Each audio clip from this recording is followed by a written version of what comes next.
Hello ನಮಸ್ಕಾರ. ನಾನು ನಿಮ್ಮ ಪ್ರೀತಿಯ ಗದ್ದೆಪ್ಪ ಎಸ್ ಚಿತ್ರನಾಳ್, ಇತಿಹಾಸ ಉಪನ್ಯಾಸಕರು, ಸರ್ಕಾರಿ ಪದವಿ ಪೂರ್ವ ಕಾಲೇಜ್ ಕೈರವಾಡಿಗೆ, ತಾಲೂಕ್ ಲಿಂಗಸೂರ್, ಜಿಲ್ಲಾ ರಾಯಚೂರು. ಸೊ ಯಾರೆಲ್ಲ ಈ ಗದ್ದೆಪ್ಪ ಇಷ್ಟು ಸರ್ ಎಂಬ ಯೂಟ್ಯೂಬ್ ಚಾನಲನ್ನು ವೀಕ್ಷಣೆ ಮಾಡ್ತಿದ್ದೀರಾ, ಎಲ್ಲರೂ ಲೈಕ್ ಮಾಡಿ, ಶೇರ್ ಮಾಡಿ, ಸಬ್ಸ್ಕ್ರೈಬ್ ಆಗಿ ಮತ್ತು ಬೆಲ್ ಬಟನ್ ಒತ್ತುವ ಮುಖಾಂತರ ಇನ್ನೂ ಉತ್ತಮವಾದಂಥ ತರಗತಿಯನ್ನು ವೀಕ್ಷಣೆ ಮಾಡೋಕ್ಕೆ ಅವಕಾಶ ಮಾಡಿಕೊಡಿ ಅಂತ ಹೇಳ್ತಾ, ಮತ್ತು ಇನ್ನೂ ಅದ್ಭುತವಾದಂಥ ಸ್ಪರ್ಧಾತ್ಮಕ ಕೃಷಿಯಲ್ಲಿ ತರಗತಿಯನ್ನು ಮಾಡಬೇಕಂತ ನನ್ನದೊಂದು ಆಸೆ ಇದೆ. ಹಾಗಾಗಿ ಆ ತರಗತಿಗೆ ಉತ್ತಮವಾದಂಥ ಒಂದು ಪ್ರತಿಕ್ರಿಯೆ ಬರಬೇಕಂದ್ರೆ ನೀವು ಸಬ್ಸ್ಕ್ರೈಬ್ ಆಗಬೇಕು. ಹಾಗಾಗಿ ನನ್ನ ಗದ್ದೆಪ್ಪ ಇಷ್ಟು ಸರ್ ಎಂಬ ಯೂಟ್ಯೂಬ್ ಚಾನಲನ್ನು ಸಬ್ಸ್ಕ್ರೈಬ್ ಆಗಿ ಶೇರ್ ಮಾಡಿ ನಿಮ್ಮ ಸ್ನೇಹಿತರಿಗೆ ಅಂತ ಹೇಳ್ತಾ ನಾನು ನೇರವಾಗಿ ತರಗತಿ ಕಡೆ ಹೋಗ್ತಿದ್ದೀನಿ. ಸೊ ಹೋಗೋದಕ್ಕಿಂತ ಮುಂಚಿತವಾಗಿ ಡಾಕ್ಟರ್ APJ ಅಬ್ದುಲ್ ಕಲಾಂ ಅವರು ಒಂದು ಮಾತಾಡ್ತಾರೆ. ಎಷ್ಟೊಂದು ಅದ್ಭುತವಾದಂಥ ಮಾತನ್ನು ಹೇಳ್ತಾರೆ ಅಂದರೆ, ನಮ್ಮ ಗುರಿಗಳ ಮೇಲೆ ನಮಗೆ ನಂಬಿಕೆ ಇದ್ದಾಗ ನಾವು ಯಾವ ಕನಸು ಕಾಣುತ್ತೇವೆ ಆ ಕನಸು ನನಸಾಗುತ್ತದೆ ಅನ್ನುವಂಥ ಮಾತನ್ನು ನಾವು ಇಟ್ಟಿರ್ತಕ್ಕಂಥ ಗುರಿ ಏನಿದೆ ಆ ಗುರಿ ಮೇಲೆ ಅಚಲವಾದಂಥ ನಂಬಿಕೆ ನಮಗಿರಬೇಕು. ನಂಬಿಕೆ ಇದ್ದಾಗ ಮಾತ್ರ ನಾವು ಕಂಡಂಥ ಕನಸು ಯಶಸ್ವಿಯಾಗುತ್ತೆ ಅನ್ನುವಂಥ ಮಾತನ್ನು ಇಲ್ಲಿ ಭಾರತದ ರಾಷ್ಟ್ರಪತಿ ಆಗಿರ್ತಕ್ಕಂಥ APJ ಅಬ್ದುಲ್ ಕಲಾಂ ನಮಗೆ ತಿಳಿಸ್ತಾ ಇದ್ದಾರೆ. ಹಾಗಾಗಿ ಮಕ್ಕಳೇ, ಇನ್ನೇನು ದ್ವಿತೀಯ ಪರೀಕ್ಷೆ, ಒಂದು ವಾರ್ಷಿಕ ಪರೀಕ್ಷೆ ನಡೀತಿದ್ದಾವೆ. ಇನ್ನು ನಾಳೆ ದಿನ ರಾಜ್ಯಶಾಸ್ತ್ರ ಪರೀಕ್ಷೆ ಬರ್ತಿದ್ದಾರೆ, 7ನೇ ತಾರೀಕು ಇತಿಹಾಸ ಪರೀಕ್ಷೆ ಬರ್ತಿದ್ದಾರೆ. ಹಾಗಾಗಿ ನಿಮ್ಮ ಗುರಿ ಎಲ್ಲಿರಬೇಕಂದ್ರೆ ಉತ್ತಮವಾದಂಥ ಈ ದ್ವಿತೀಯ PUC ಫಲಿತಾಂಶದ ಮೇಲೆ ನಿಮ್ಮ ಗುರಿ ಇರಬೇಕು. ನಿಮ್ಮ ಗುರಿ ಇದ್ದಿದ್ದೇ ಸಾಧ್ಯ ಆದರೆ ನಿಮ್ಮ ನಂಬಿಕೆ ಏನಾದರೂ ಒಂದು ದ್ವಿತೀಯ PUC ಪರೀಕ್ಷೆ ಮೇಲೆ ಇತ್ತ ಅಂದರೆ ಅದು ಉತ್ತಮವಾದಂಥ ಫಲಿತಾಂಶ ಬರುವಲ್ಲಿ ಯಾವುದೇ ಸಂಶಯವಿಲ್ಲ ಅನ್ನುವಂಥ ಮಾತನ್ನು ಹೇಳ್ತಾ, ನಾನು ಇವತ್ತು ತುಂಬಾ ಮುಖ್ಯವಾದಂಥ ತರಗತಿ ಕಡೆ ಗಮನವನ್ನು ಕೊಡ್ತಿದ್ದೆ. ಏನಪ್ಪ ಇವತ್ತಿನ ತರಗತಿಯ ವಿಶೇಷ ಅಂತಂದರೆ, ಸುಮಾರು 5 ಅಂಕದ ಹೊಂದಿಸಿ ಬರೆಯಿರಿ ತಯಾರಿ, ಒಂದು ಪರೀಕ್ಷೆಯ ತಯಾರಿ, ಒಂದು 5 ಅಂಕದ ಹೊಂದಿಸಿ ಬರೆಯಿರಿ ಪರೀಕ್ಷೆ ಸುಮಾರು 5 ಅಂಕದ ಬರುತ್ತೆ. ಸೊ ಇದ್ರ ಜೊತೆಗೆ ಕಾಲಾನುಕ್ರಮ ಸರಿಸುಮಾರು ಕಾಲಾನುಕ್ರಮ ಒಂದು 4 ಅಂಕ, ಕಾಲಾನುಕ್ರಮ ಕೂಡ 4 ಅಂಕ. ಸೊ ಆ ಕಾಲಾನುಕ್ರಮ ಸರಿಸುಮಾರು ಅದು ಕೂಡ 4 ಅಂಕ. ಆ ಒಂದು ಕಾಲಾನುಕ್ರಮ ಒಟ್ಟಿನಲ್ಲಿ 9 ಅಂಕವನ್ನು ಎಲ್ಲರೂ ಪಡಿಬೇಕು. ಯಾವುದೇ ಮಿಸ್ ಆಗದೆ 9 ಈ ತರಗತಿಯನ್ನು ಆಲಿಸಿದರೆ ಯಾವುದೇ ಮಿಸ್ ಆಗದೆ 9 ಅಂಕಗಳನ್ನು ನೀವು ಪಡ್ತೀರ ಅಂತ ಹೇಳ್ತಾ ನಾನು ನೇರವಾಗಿ ತರಗತಿ ಕಡೆ ಹೋಗ್ತಿದ್ದೀನಿ. ಎಲ್ಲ ಮಕ್ಕಳೇ ತರಗತಿ ಕಡೆ ಹೋಗೋಣ. ಓಕೆ, ಇಲ್ಲಿ ಗುಂಪು 1 ಇದೆ, ಕವಿ ಮತ್ತು ಅವರು ಬರೆದಿರ್ತಕ್ಕಂಥ ಕೃತಿ. ನಮ್ಮ ಒಂದು ಸಿಲೆಬಸ್ನಲ್ಲಿ ಕೊಟ್ಟಿರ್ತಕ್ಕಂಥದ್ದು ಒಂದು ಭಾಗ ಅಂತ ಮಾಡಿದ್ದೀನಿ, ಅದು ಗುಂಪು 1 ಅಂತ ತೆಗೆದುಕೊಂಡಿದ್ದೀನಿ. ಒಂದು ಕಡೆ ಕವಿಗಳ ಹೆಸರಿದೆ ಮತ್ತು ಅವರು ಬರೆದಿರ್ತಕ್ಕಂಥ ಕೃತಿ ಇನ್ನೊಂದು ಕಡೆ ಇದೆ. ಸೊ ಹಾಗಾಗಿ ಇದನ್ನು ಕೇಳ್ತಕ್ಕಂಥ ಸಾಧ್ಯತೆ ಹೆಚ್ಚಾಗಿದೆ. ಆ ಒಂದು ದೃಷ್ಟಿಯಲ್ಲಿ ಇದನ್ನು ಸರಿಯಾಗಿ ನಾವು ಅಭ್ಯಾಸ ಮಾಡಬೇಕು ಪರೀಕ್ಷಾ ದೃಷ್ಟಿಯಿಂದ ಮತ್ತು ಸ್ಪರ್ಧಾತ್ಮಕ ಪರೀಕ್ಷೆ ಯಾರೆಲ್ಲ ಓದ್ತಾ ಇದ್ದಾರೆ ಈ ತರಗತಿ ತುಂಬಾ ಯೂಸ್ಫುಲ್, ಉಪಯುಕ್ತವಾಗಿರ್ತಕ್ಕಂಥ ತರಗತಿ ಅಂತ ನಾನು ಭಾವಿಸ್ತೀನಿ. ಸೊ ಇಲ್ಲಿ ಮೊದಲಿಗೆ ನೋಡೋಣ, ಅಶ್ವಘೋಷ ಬರೆದಿರ್ತಕ್ಕಂಥ ಕೃತಿ ಬುದ್ಧ ಚರಿತ ಅನ್ನುವಂಥ ಕೃತಿಯನ್ನು ಬರ್ತಾನೆ. ಅಶ್ವಘೋಷ ಬುದ್ಧ ಚರಿತ ಅನ್ನುವಂಥ ಕೃತಿಯನ್ನು ಬರ್ತಾನೆ. ನೆಕ್ಸ್ಟು ಪ್ಲೀನಿ ಬರೆದಂಥ ಕೃತಿ ನ್ಯಾಚುರಲ್ ಹಿಸ್ಟೋರಿಯಾ. ವಿಶೇಖ ದತ್ತ ಬರೆದಿರ್ತಕ್ಕಂಥ ಕೃತಿ ಮುದ್ರಾ ರಾಕ್ಷಸ ಅನ್ನುವಂಥ ಕೃತಿಯನ್ನು ವಿಶೇಖ ದತ್ತ ಬರ್ತಾನ. ನೆಕ್ಸ್ಟ್ ಕೌಟಿಲ್ಯ ಗೊತ್ತಿರಬೇಕು, ಒಬ್ಬ ರಾಜನೀತಿ ನಿಪುಣ, ಪ್ರಾಚೀನ ಕಾಲದ ರಾಜನೀತಿ ನಿಪುಣ, ಅರ್ಥಶಾಸ್ತ್ರ ಅನ್ನುವಂಥ ಶ್ರೇಷ್ಠ ರಾಜನೀತಿ ನಿಪುಣ ಒಂದು ಶ್ರೇಷ್ಠ ಗ್ರಂಥವನ್ನು ರಚನೆ ಮಾಡ್ತಾನೆ. ಈ ರಾಜ್ಯದ ವ್ಯವಸ್ಥೆ ಹೇಗಿರಬೇಕು, ಆಡಳಿತ ಹೇಗಿರಬೇಕು, ಹಣಕಾಸು ವ್ಯವಸ್ಥೆ ಹೇಗಿರಬೇಕು, ಸೈನ್ಯ ಹೇಗಿರಬೇಕು ಅನ್ನುವಂಥ ಮಾಹಿತಿಯನ್ನು ಕೊಡ್ತಕ್ಕಂಥ ಗ್ರಂಥವೇ ಈ ಅರ್ಥಶಾಸ್ತ್ರ, ಕೌಟಿಲ್ಯನ ಅರ್ಥಶಾಸ್ತ್ರ ಅಂತ ನೋಡ್ತೀವಿ. ಕೌಟಿಲ್ಯಗೆ ಇನ್ನೊಂದು ಹೆಸರು ಚಾಣಕ್ಯ ಅಂತ ಕೂಡ ಆತಗೆ ಕರೀತಾರ. ನೆಕ್ಸ್ಟು ಗ್ರೀಕಿನ ರಾಯಭಾರಿಯಾಗಿರ್ತಕ್ಕಂಥ ಮೆಗಸ್ತನೀಸ್ ಚಂದ್ರಗುಪ್ತ ಮೌರ್ಯನ ಆಸ್ಥಾನಕ್ಕೆ ಭೇಟಿಯನ್ನು ಕೊಟ್ಟಿದ್ದ. ಆತ ಬರೆದಿರ್ತಕ್ಕಂಥ ಕೃತಿ ಇಂಡಿಕಾ ಅನ್ನುವಂಥ ಕೃತಿಯನ್ನು ಬರೀತಾನೆ ನೋಡ್ತೇವೆ.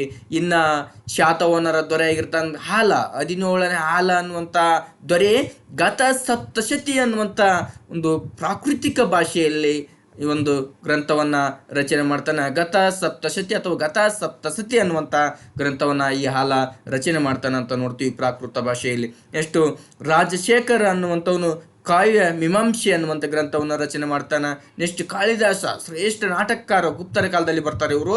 ಈ ರಾಜಶೇಖರ ಕಾಳಿದಾಸ ಶಕುಂತಲ್ ಅನ್ನುವಂಥ ಒಂದು ಅತ್ಯದ್ಭುತವಾದಂಥ ಪ್ರೇಮ ಕಥೆ ಹೊಂದಿರತಕ್ಕಂಥ ಒಂದು ಶಕುಂತಲ್ ಅನ್ನುವಂಥ ನಾಟಕವನ್ನು ರಚನೆ ಮಾಡ್ತಾನೆ. ನೆಕ್ಸ್ಟ್ ಆರ್ಯಭಟ ಅನ್ನುವಂಥ ಖಗೋಳಶಾಸ್ತ್ರಜ್ಞ ಆರ್ಯಭಟಿಯಂ ಅನ್ನುವಂಥ ಗ್ರಂಥವನ್ನು ರಚನೆ ಮಾಡ್ತಾನೆ. ನೆಕ್ಸ್ಟ್ ಅಮರಸಿಂಹ ಅನ್ನುವಂಥವನು ಅಮರಕೋಶ ಅನ್ನುವಂಥ ಒಂದು ಶಬ್ದಕೋಶವನ್ನು ಸಂಸ್ಕೃತ ಭಾಷೆಯಲ್ಲಿ ರಚನೆ ಮಾಡ್ತಾನೆ ನೋಡ್ತೀವಿ. ವರಾಮಿರ ಮತ್ತೊಬ್ಬ ಶ್ರೇಷ್ಠ ಖಗೋಳಶಾಸ್ತ್ರಜ್ಞ ಆತ ಬರೆದಿರ್ತಕ್ಕಂಥ ಕೃತಿಯೇ ಬೃಹತ್ ಸಂಹಿತೆ ಅನ್ನುವಂಥ ಕೃತಿಯನ್ನು ರಚನೆ ಮಾಡ್ತಾನೆ ವರಾಮುರ. ನೆಕ್ಸ್ಟ್ ಫಾಯನ, ಚೀನಾ ದೇಶದಿಂದ 2ನೇ ಚಂದ್ರಗುಪ್ತನ ಆಸ್ಥಾನಕ್ಕೆ ಭೇಟಿಯನ್ನು ನೀಡಿರ್ತಕ್ಕಂಥ ಫಾಯನ ಗೋಕ್ವಕಿ ಅನ್ನುವಂಥ ಕೃತಿಯನ್ನು ರಚನೆ ಮಾಡ್ತಾನೆ. ನೆಕ್ಸ್ಟ್ ಬಾರವಿ ಅನ್ನುವಂಥ ವ್ಯಕ್ತಿ ಕಿರಾತರ್ಜುನಿ ಅನ್ನುವಂಥ ಕೃತಿಯನ್ನು ರಚನೆ ಮಾಡ್ತಾನೆ ಅಂತ ನೋಡ್ತೀವಿ. ನೆಕ್ಸ್ಟ್ ಶ್ರೀ ವಿಜಯ ಬರ್ತಾನೆ. ಶ್ರೀ ವಿಜಯ ಬರೆದಿರ್ತಕ್ಕಂಥ ಕೃತಿಯೇ ಕವಿರಾಜ ಮಾರ್ಗ. ಕನ್ನಡದ ವ್ಯಾಪ್ತಿ ಎಲ್ಲಿಂದ ಎಲ್ಲಿವರೆಗೆ ಇತ್ತು ಅನ್ನುವಂಥ ಮಾಹಿತಿಯನ್ನು ಕನ್ನಡದ ಮೊದಲ ಉಪಲಬ್ಧ ಕೃತಿಯಾಗಿರ್ತಕ್ಕಂಥ ಕವಿರಾಜ ಮಾರ್ಗ ಈತ ಅಮೋಘರ್ಷನ ಆಸ್ಥಾನದಲ್ಲಿ ಇದ್ದ ಅಂತ ನೋಡ್ತೀವಿ. ರಾಷ್ಟ್ರಕೂಟರ ದೊರೆಯಾಗಿರ್ತಕ್ಕ ಅಮೋಘರ್ಷನ ಆಸ್ಥಾನದಲ್ಲಿ ಈ ಶ್ರೀ ವಿಜಯ ಕವಿರಾಜ ಮಾರ್ಗ ಒಂದು ಕೃತಿಯನ್ನು ರಚನೆ ಮಾಡ್ತಾನ ಅಂತ ನೋಡ್ತೀವಿ. ನೆಕ್ಸ್ಟು ಪನ್ನ ಅನ್ನುವಂಥ 3ನೇ ಕೃಷ್ಣನ ಆಸ್ಥಾನದಲ್ಲಿದ್ದಂಥ ವ್ಯಕ್ತಿ ಪನ್ನ ಬರೆದಿರ್ತಕ್ಕಂಥ ಕೃತಿ ಶಾಂತಿ ಪುರಾಣ ಅನ್ನುವಂಥ ಕೃತಿಯನ್ನು ಬರ್ತಾನ. ಪಂಪ ಆದಿಕವಿ ಅಂತ ಕರಿತೀವಿ, ಕನ್ನಡದ ಆದಿಕವಿ ಅಂತ ಕರಿತೀವಿ. ಪಂಪ ಬರೆದಿರ್ತಕ್ಕಂಥ ಕೃತಿ ಆದಿ ಪುರಾಣ ಅನ್ನುವಂಥದ್ದು. ನೆಕ್ಸ್ಟು 3ನೇ ಸೋಮೇಶ್ವರ, ರಾಷ್ಟ್ರಕೂಟರ ದೊರೆಯಲ್ಲ, ಕಲ್ಯಾಣ ಚಾಲುಕ್ಯರ ದೊರೆಯಾಗಿರ್ತಕ್ಕಂಥ 3ನೇ ಸೋಮೇಶ್ವರ ಅಭಿಲಾಷಿತಾರ್ಥ ಚಿಂತಾಮಣಿ ಅಥವಾ ಮಾನಸೋಲ್ಲಾಸ ಅನ್ನುವಂಥ ಕೃತಿಯನ್ನು ರಚನೆ ಮಾಡ್ತಾನ. ಈ 3ನೇ ಸೋಮೇಶ್ವರ ಅಂತ ನೋಡ್ತೀವಿ. ಇನ್ನು ನೆಕ್ಸ್ಟ್ ರನ್ನ ಅಂತ ಬಂದ ಕವಿ ಚಕ್ರವರ್ತಿ ಅಂತ ಕರೀತಾರೆ. ರನ್ನ ಬರೆದಂಥ ಕೃತಿಯೇ ಗದಾವಿದ್ದ. ಅದನ್ನು ಇನ್ನೊಂದು ಹೆಸರಿನಲ್ಲಿ ಕೂಡ ಕರಿತೀವಿ ಸಾಹಸ ಭೀಮ ವಿಜಯ. ಗದಾಯುದ್ಧ ಮತ್ತು ಸಾಹಸ ಭೀಮ ವಿಜಯ ಅನ್ನುವಂಥ ಕೃತಿಯನ್ನು ಈ ರನ್ನ ರಚನೆ ಮಾಡಿದ್ದ ಅಂತ ನೋಡ್ತೀವಿ. ನೆಕ್ಸ್ಟ್ ಬಿಲ್ಲಣ ಅನ್ನುವಂಥ ವ್ಯಕ್ತಿ 6ನೇ ವಿಕ್ರಮಾದಿತ್ಯನ ಆಸ್ಥಾನದಲ್ಲಿ ಇದ್ದ. ಈ ಬಿಲ್ಲಣ ಬರೆದಿರ್ತಕ್ಕಂಥ ಕೃತಿಯೇ ವಿಕ್ರಮಾಂಕ ದೇವಚರಿತಂ ಅನ್ನುವಂಥ ಕೃತಿಯನ್ನ ಈ ಸಂಸ್ಕೃತ ಭಾಷೆಯಲ್ಲಿ ಬಿಲ್ಲಣ ರಚನೆ ಮಾಡಿದ್ದ ಅಂತ ನೋಡ್ತೀವಿ. ನೆಕ್ಸ್ಟ್ ಅಲ್ಬರಿನಿ, ಈ ಗಜನಿ ಮೊಹಮ್ಮದ್ 17 ಬಾರಿ ಭಾರತದ ಮೇಲೆ ದಾಳಿ ಮಾಡಿದ. ಆವಾಗ ಒಂದು ದಾಳಿಯಲ್ಲಿ ಭಾರತಕ್ಕೆ ಭೇಟಿ ಕೊಟ್ಟಂತ ಅಲ್ಬರಿನಿ ಕಿತಾಬ್ ಉಲ್ ಹಿಂದ್ ಅನ್ನುವಂಥ ಕೃತಿಯನ್ನು ರಚನೆ ಮಾಡ್ತಾನ. ಅನ್ನುವಂಥ ಕೃತಿಯನ್ನು ರಚನೆ ಮಾಡ್ತಾನ ಅಲ್ಬರಿನಿ ಅಂತ ನೋಡ್ತೀವಿ. ನೆಕ್ಸ್ಟ್ ಬರಾನಿ ರಚನೆ ಮಾಡಿರ್ತಕ್ಕಂಥ ಕೃತಿ ತಾರಿಖಿ ಫಿರೋಜ್ ಶಾಹಿ ಬರಾನಿ ಮೊಹಮ್ಮದ್ ಬಿನ್ ತುಘಲಕ್ನ ಆಸ್ಥಾನದಲ್ಲಿದ್ದ ಒಬ್ಬ ಇತಿಹಾಸಕಾರ ಅಂತ ನೋಡ್ತೀವಿ. ನೆಕ್ಸ್ಟ್ ಅಮೀರ್ ಖುಸ್ರೋ, ಶ್ರೇಷ್ಠವಾದಂಥ ಭಾರತದ ಗಿಣಿ ಅಂತ ಕರೀತಾರ ಈ ಅಮೀರ್ ಖುಸ್ರೋ, ಮತ್ತು ಇತಿಹಾಸಕಾರ ಕೂಡ ಆಗಿದ್ದ ನೋಡ್ತೀವಿ. ಸರಿಸುಮಾರು 6 ರಿಂದ 7 ಜನ ಈ ದೇಲ್ ಸುಲ್ತಾನರ ಒಂದು ಅವಧಿಯಲ್ಲಿದ್ದಂಥ ಒಬ್ಬ ಶ್ರೇಷ್ಠವಾದಂಥ ವ್ಯಕ್ತಿತ್ವ ಉಳ್ಳ ವ್ಯಕ್ತಿ ಅಮೀರ್ ಖುಸ್ರೋ ಅಂತ ನೋಡ್ತೀವಿ. ಭಾರತದ ಗಿಣಿ ಅಂತ ಕರೀತಾರೆ. ಅಮೀರ್ ಖುಸ್ರೋ ಬರೆದಿರ್ತಕ್ಕಂಥ ಶ್ರೇಷ್ಠ 2 ಕೃತಿಗಳು ತಾರಿಕ್ ಇ ಅಲೈ ಖುಜಾನ್ ಉಲ್ ಫುತು ಅನ್ನುವಂಥ ಕೃತಿ. ತಾರಿಕ್ ಇ ಅಲೈ ಖುಜಾನ್ ಉಲ್ ಫುತು ಅನ್ನುವಂಥ 2 ಗ್ರಂಥವನ್ನು ಅಮೀರ್ ಖುಸ್ರೋ ರಚನೆ ಮಾಡಿದಂತ ನೋಡ್ತೀವಿ. ನೆಕ್ಸ್ಟ್ ಗುಲ್ಬುದ್ದೀನ್ ಬೇಗಂ ಹುಮಾಯೂನ್ ನಾಮ ಅನ್ನುವಂಥ ಕೃತಿಯನ್ನು ರಚನೆ ಮಾಡ್ತಾಳೆ. ತನ್ನ ಅಣ್ಣನ ಒಂದು ಜೀವನ ಚರಿತ್ರೆಯನ್ನು ಕುರಿತು, ಈ ಹುಮಾಯೂನನ ಜೀವನ ಚರಿತ್ರೆಯನ್ನು ಕುರಿತು ತಂಗಿ ಆಗಿರ್ತಕ್ಕಂಥ ಗುಲ್ಬುದ್ದೀನ್ ಬೇಗಂ ರಚನೆ ಮಾಡ್ತಾಳಂತ ನೋಡ್ತೀವಿ ಮಕ್ಕಳೇ. ನೆಕ್ಸ್ಟ್ ಮುಂದುವರೆದು ಅಬುಲ್ ಫಜಲ್ ಅನ್ನುವಂಥ ಅಕ್ಬರ್ನ ಆಸ್ಥಾನದಲ್ಲಿ ಬರ್ತಾನೆ ಈ ಅಬುಲ್ ಫಜಲ್. ಈತ ಅಕ್ಬರ್ ನಾಮ ಐನಿ ಅಕ್ಬರಿ ಅನ್ನುವಂಥ 2 ಶ್ರೇಷ್ಠ ಗ್ರಂಥಗಳನ್ನು ಈ ಅಬುಲ್ ಫಜಲ್ ರಚನೆ ಮಾಡಿದ ಅಂತ ನೋಡ್ತೀವಿ. ನೆಕ್ಸ್ಟ್ ಗಂಗಾದೇವಿ ಅಂತ ನೋಡ್ತೀವಿ. ವಿಜಯನಗರ ಸಾಮ್ರಾಜ್ಯದಲ್ಲಿ ಬರ್ತಾಳ ಈ ಗಂಗಾದೇವಿ ಬರೆದಂಥ ಕೃತಿ ಅನ್ನುವಂಥ ಒಂದು ಗ್ರಂಥವನ್ನು ಹಲ್ಲಸಾನಿ ಪೆದ್ದಣ್ಣ ರಚನೆ ಮಾಡಿದ ಅಂತ ನೋಡ್ತೀವಿ. ನೆಕ್ಸ್ಟ್ ಕೃಷ್ಣ ದೇವರಾಯ, ಒಬ್ಬ ಶ್ರೇಷ್ಠ ಆಡಳಿತಗಾರ, ಒಬ್ಬ ಶ್ರೇಷ್ಠ ನಾಯಕ, ಜೊತೆಗೆ ಆತೊಬ್ಬ ಶ್ರೇಷ್ಠ ಕವಿ ಕೂಡ ಆಗಿದ್ದ ಅಂತ ನೋಡ್ತೀವಿ. ಯಾಕಂದರೆ ಅಮುಕ್ತ ಮೌಲ್ಯದ ಅನ್ನುವಂಥ ಕೃತಿಯನ್ನು ರಚನೆ ಮಾಡ್ತಾನ. ಜಾಂಬವತಿ ಕಲ್ಯಾಣ ಅನ್ನುವಂಥ ಕೃತಿಯನ್ನು ಈ ಕೃಷ್ಣ ದೇವರಾಯ ರಚನೆ ಮಾಡಿದ ಅಂತ ನೋಡ್ತೀವಿ ಮಕ್ಕಳೇ. ನೆಕ್ಸ್ಟ್ ಸಿಂಗರಾರ್ಯ, ಕನ್ನಡದ ಮೊದಲ ನಾಟಕವಾಗಿರ್ತಕ್ಕಂಥ ಮಿತ್ರವಿಂದ ಗೋವಿಂದವನ್ನು ರಚನೆ ಮಾಡ್ತಾನೆ ಸಿಂಗರಾರ್ಯ. ಮಿತ್ರವಿಂದ ಗೋವಿಂದನ ರಚನೆ ಮಾಡಿದವನು ಸಿಂಗರಾರ್ಯ ಅಂತ ನೋಡ್ತೀವಿ. ನೆಕ್ಸ್ಟ್ ಸಂಚಿ ರಚನೆ ಮಾಡಿರ್ತಕ್ಕಂಥ ಕೃತಿ ಅಧಿಬದೆಯ ಧರ್ಮ. ಚಿಕ್ಕ ದೇವರಾಜ ಒಡೆಯರ ಆಸ್ಥಾನದಲ್ಲಿದ್ದಂಥ ಕವಿತ್ರಿ ಸಂಚಿ ಅಧಿಬದೆಯ ಧರ್ಮ ಕೃತಿಯನ್ನು ರಚನೆ ಮಾಡ್ತಾಳ. ಸ್ತ್ರೀ ಪುರುಷರ ಸಮಾನತೆಯನ್ನು ಪ್ರತಿಪಾದನೆ ಮಾಡ್ತಾಳ ಈ ಸಂಚಿ ಅಂತ ನೋಡ್ತೀವಿ. 2ನೇ ಇಬ್ರಾಹಿಂ ಆದಿಲ್ ಶಾಹಿ, ಈ ಎರಡನೇ ಇಬ್ರಾಹಿಂ ಆದಿಲ್ ಶಾಹಿ ಕಿತಾಬ್ ಇ ನೌರಸ್ ಅನ್ನುವಂಥ ಕೃತಿಯನ್ನು ರಚನೆ ಮಾಡ್ತಾನ. ಕಿತಾಬ್ ಇ ನೌರಸ್ ಅನ್ನುವಂಥ ಕೃತಿ. ನೆಕ್ಸ್ಟ್ ಗುರು ನಾನಕ್ ಗುರು ಗ್ರಂಥ ಸಾಹೇಬ್ ಅನ್ನುವಂಥ ಒಂದು ಕೃತಿಯನ್ನು ರಚನೆ ಮಾಡ್ತಾನೆ. ಈ ಗುರು ಗ್ರಂಥ ಸಾಹೇಬ್ ಸಿಖ್ ಧರ್ಮದ ಪವಿತ್ರವಾದಂಥ ಗ್ರಂಥವಾಗಿದೆ ಅಂತ ನೋಡ್ತೀವಿ ನಾವು. ನೆಕ್ಸ್ಟ್ ಶಂಕರಾಚಾರ್ಯರ ಅಂತ ಬಂದಾಗ ಭುಜ ಗೋವಿಂದಂ ಮತ್ತು ಸೌಂದರ್ಯ ಲಾರಿ, ಆನಂದ ಲಾರಿ, ಹಲವಾರು ಆನಂದ ಲಾರಿ, ಸೌಂದರ್ಯ ಲಾರಿ, ಹಲವಾರು ಲಾರಿಗಳನ್ನು ರಚನೆ ಮಾಡ್ತಾನೆ ಈ ಶಂಕರಾಚಾರ್ಯ. ವಿವೇಕ ಚೂಡಮಣಿ, ಶಿವನಂದ ಲಾರಿ, ಈಗ ಅನೇಕ ಕೃತಿಗಳನ್ನು ಶಂಕರಾಚಾರ್ಯ ರಚನೆ ಮಾಡ್ತಾನೆ ಅಂತ ನೋಡ್ತೀವಿ. ನೆಕ್ಸ್ಟು ರಾಮಾನುಜಾಚಾರ್ಯರು ವೇದಾಂತ ಸಾರ, ವೇದಾಂತ ಸಂಗ್ರಹ, ವೇದಾಂತ ಸೂತ್ರ, ಈ 3 ಶ್ರೇಷ್ಠ ಕೃತಿಗಳನ್ನು ರಾಮಾನುಜಾಚಾರ್ಯ ಕೂಡ ರಚನೆ ಮಾಡ್ತಾರೆ. ನೆಕ್ಸ್ಟ್ ಮಧ್ವಾಚಾರ್ಯ ಗೀತಭಾಷ್ಯ ಅನುಭಾಷ್ಯ, ಗೀತಭಾಷ್ಯ ಅನುಭಾಷ್ಯವನ್ನು ಮಧ್ವಾಚಾರ್ಯ ರಚನೆ ಮಾಡ್ತಾರೆ. Next sir M Visvesvaraya planned economy for India, planned economy for India ಅನ್ನುವಂಥ ಕೃತಿಯನ್ನು ಸರ್ ಎಂ ವಿಶ್ವೇಶ್ವರಯ್ಯನವರು ರಚನೆ ನೋಡ್ತೀವಿ. ನೆಕ್ಸ್ಟ್ ಆಲೂರು ವೆಂಕಟರಾಯರ್ ಅಂತ ಬಂದಾಗ ಕರ್ನಾಟಕ ಗತ ವೈಭವ ಅನ್ನುವಂಥ ಕೃತಿಯನ್ನು ಆಲೂರು ವೆಂಕಟರಾಯರು ರಚನೆ ಮಾಡ್ತಾರ ಅಂತ ನೋಡ್ತೀವಿ. ನೆಕ್ಸ್ಟ್ ಪಾಣಿನಿ ಅಂತ ಬಂದಾಗ ಮಹಾಭಾಷ್ಯ ಅನ್ನುವಂಥ ಕೃತಿಯನ್ನು ಈ ಪಾಣಿನಿ ರಚನೆ ಮಾಡ್ತಾರ ಅಂತ ನೋಡ್ತೀವಿ.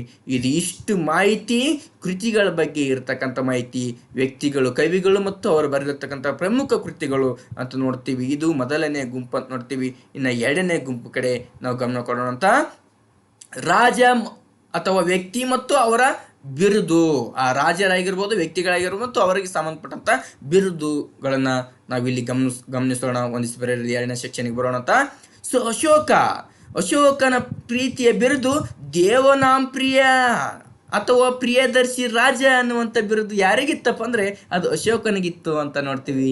ನಮ್ಮ ದೇವನಾಂಪ್ರಿಯ ನಮ್ಮ ಮಸ್ಕಿ ಶಾಸನದ ಮುಖಾಂತರ ತಿಳಿದು ಬರ್ತದೆ. ದೇವನಾಂಪ್ರಿಯ ಯಾರು, ಬೇರೆ ಯಾರಲ್ಲ, ಅವರೇ ಮೌರ್ಯರ ಸಾಮ್ರಾಟನಾಗಿರ್ತಕ್ಕಂಥ ಅಶೋಕ ಅಂತ ನೋಡ್ತೀವಿ.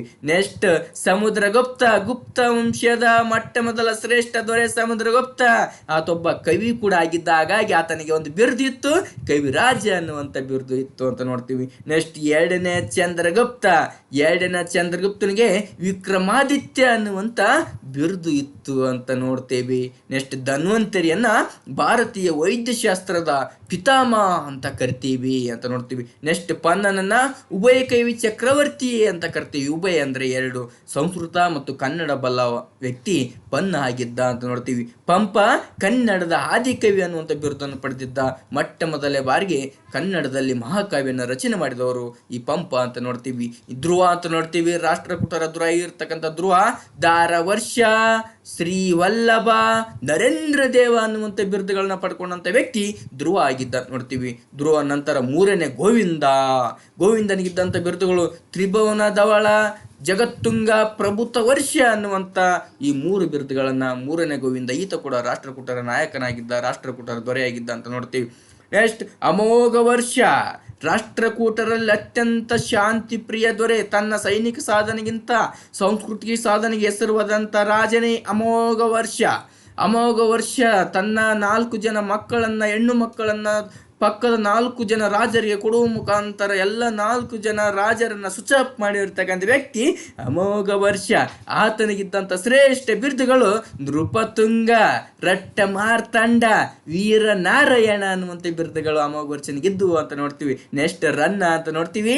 ನಾನು ಅವಾಗಲೇ ಹೇಳಿದೆ ಕವಿ ಚಕ್ರವರ್ತಿ ಅನ್ನುವಂಥ ಬಿರುದನ್ನು ರನ್ನ ಪಡೆದಿದ್ದ ಅಂತ ನೋಡ್ತೀವಿ. 6ನೇ ವಿಕ್ರಮಾದಿತ್ಯ ಕಲ್ಯಾಣ ಚಾಲುಕ್ಯರ ಶ್ರೇಷ್ಠ ದೊರೆ.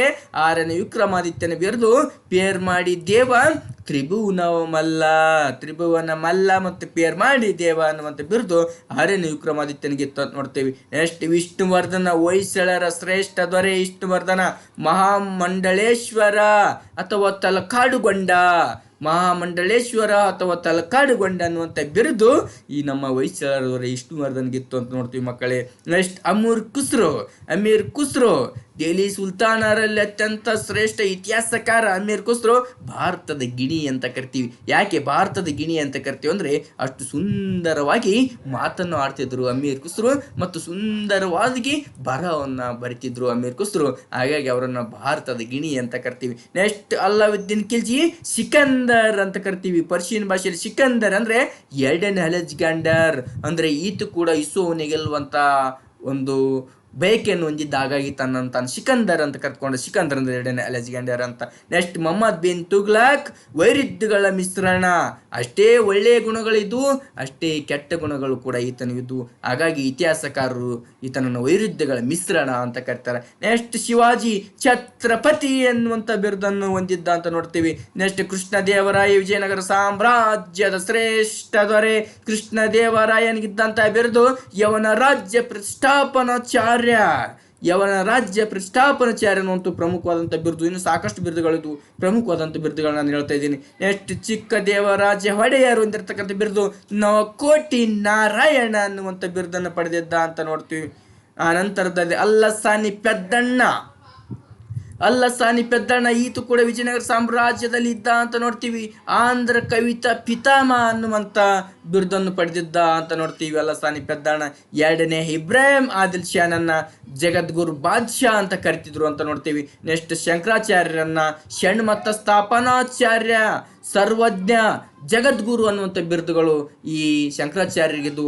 6 ಪಂಥಗಳನ್ನ ಒಂದುಗೂಡಿಸ್ತಕ್ಕಂಥ ಕೆಲಸವನ್ನ ಶಂಕರಾಚಾರ್ಯರು ಮಾಡಿದ್ರು. ಹಾಗಾಗಿ ಷಣ್ಮತ ಸ್ಥಾಪನಾಚಾರ್ಯ, ಸರ್ವರಲ್ಲಿ ಬಲ್ಲ ಒಬ್ಬವನು, ಸರ್ವಜ್ಞ, ಜಗದ್ಗುರು ಅನ್ನುವಂಥ ಬಿರುದನ್ನು ಪಡೆದಿದ್ದ.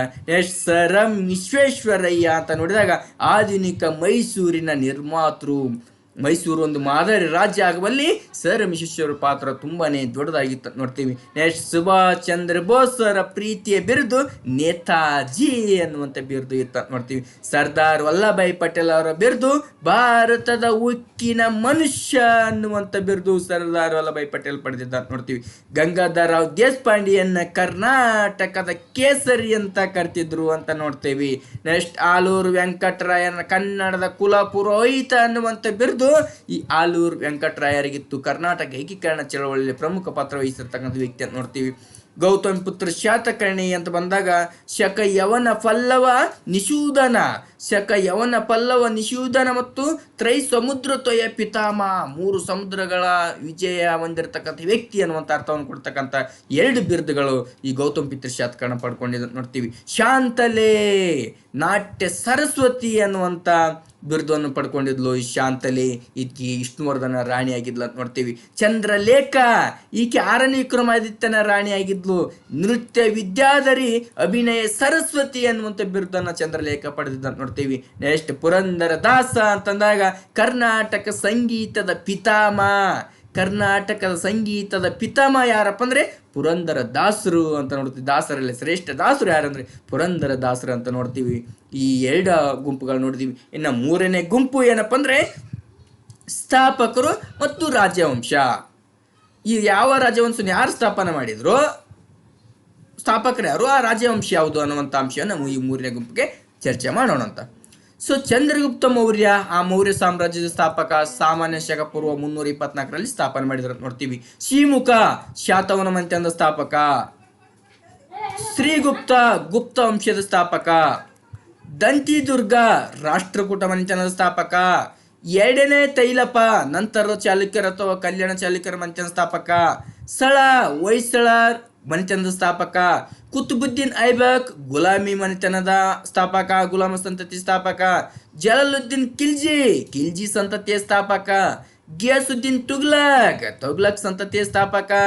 ಖಿಜಾರ್ ಖಾನ್ ಸೈಯದ್ ಸಂತತಿಯ ಸ್ಥಾಪಕ. ಬಹರುಲ್ ಲೋಧಿ ಸಂತತಿಯ ಸ್ಥಾಪಕ. ಬಾಬರ್ ಮೊಘಲ್ ಸಾಮ್ರಾಜ್ಯದ ಸ್ಥಾಪಕ. ಶಿವಾಜಿ ಮರಾಠ ಸಾಮ್ರಾಜ್ಯದ ಸ್ಥಾಪಕ. ಅಕ್ಕರಾಯ ಮತ್ತು ಬುಕ್ಕರಾಯ ವಿಜಯನಗರ ಸಾಮ್ರಾಜ್ಯ ಸ್ಥಾಪಕರು. ರಣಭೈರಗೌಡ ಯಲಂಕದ ನಾಡಪ್ರಭುಗಳ ಮನೆತನದ ಸ್ಥಾಪಕರು. ಭದ್ರಪ್ಪ ಮತ್ತು ಚೌಡಪ್ಪ ಕೆಳದಿಯ ಇಕ್ಕೇರಿಯ ನಾಯಕರ ಮನೆತನದ ಸ್ಥಾಪಕರು. ಯದುರಾಯ ಮತ್ತು ಕೃಷ್ಣರಾಯ ನಮ್ಮ ಮೈಸೂರಿನ ಒಡೆಯರ ಮನೆತನದ ಸ್ಥಾಪಕರು.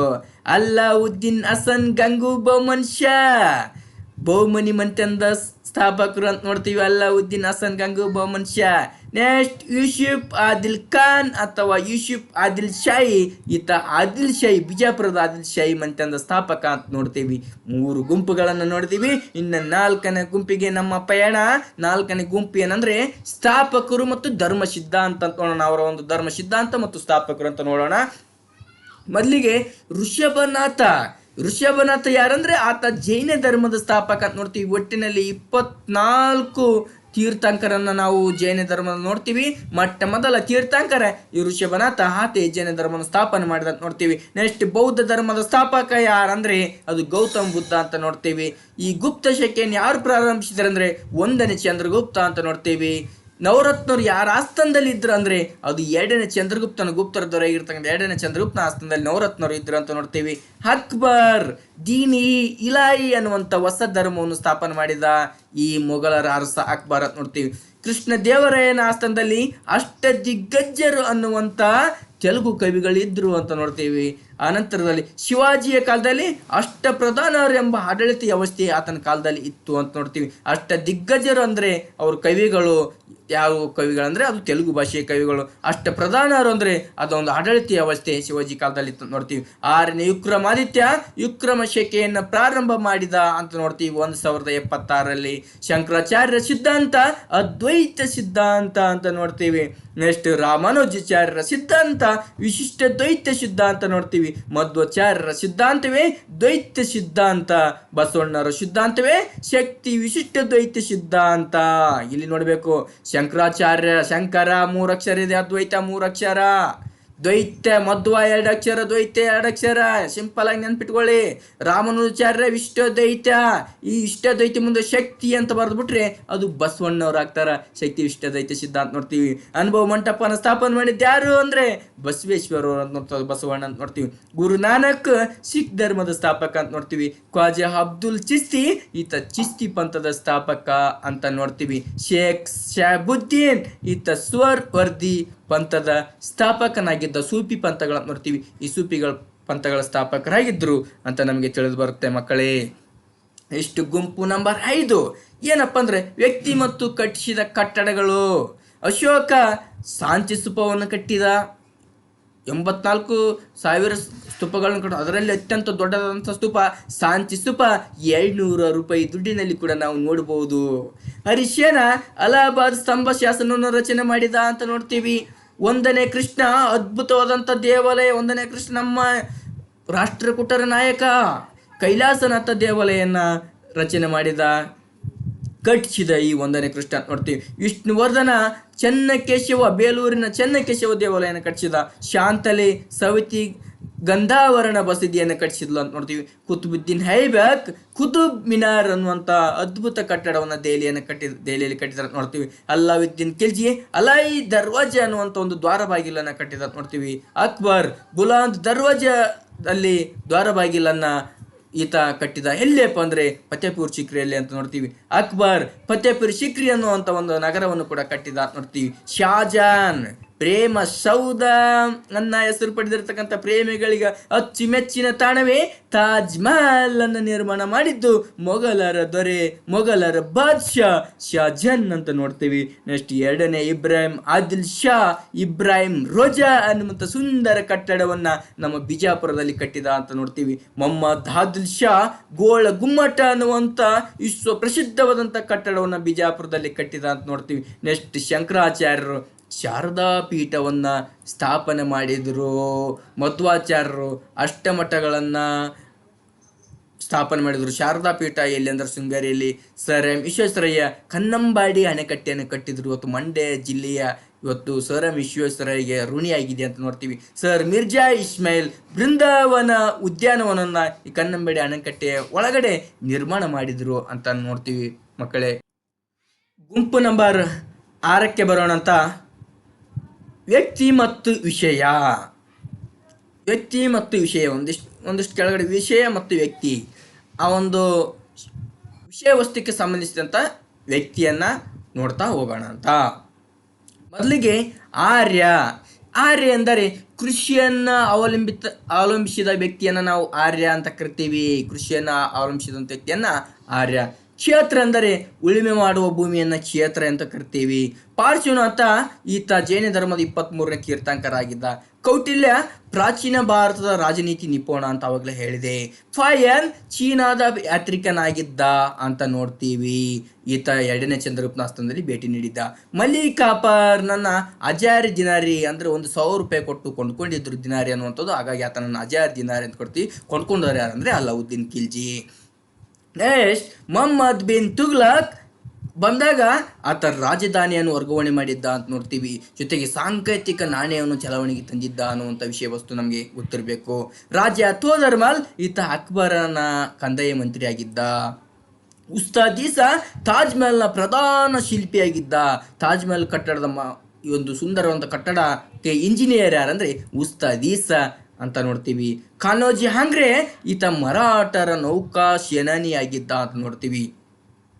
ಬಂದಂ ಲಕ್ಷ್ಮೀನಾರಾಯಣ್ ವಿಜಯನಗರ ಸಾಮ್ರಾಜ್ಯದಲ್ಲಿ ನೃತ್ಯ ಗುರು, ಡ್ಯಾನ್ಸ್ ಮಾಸ್ಟರ್ ಆಗಿದ್ದ ಅಂತ ನೋಡ್ತೀವಿ. ರಾಜ ಒಡೆಯರ್ ದಸರಾ ಉತ್ಸವವನ್ನು ಆರಂಭಿಸಿದ್ರು 1610ರಲ್ಲಿ ಅಂತ ನೋಡ್ತೀವಿ.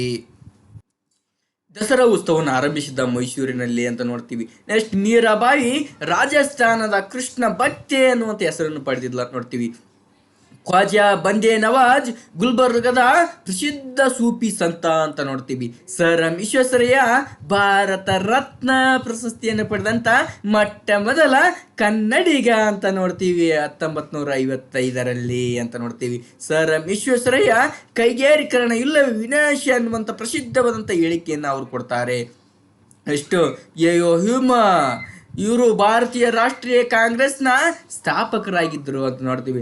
ಲಾರ್ಡ್ ಕರ್ಜನ್ ಬಂಗಾಳ ವಿಭಜನೆಯನ್ನು ಮಾಡಿದ್ರು 1905ರಲ್ಲಿ ಅಂತ ನೋಡ್ತೀವಿ.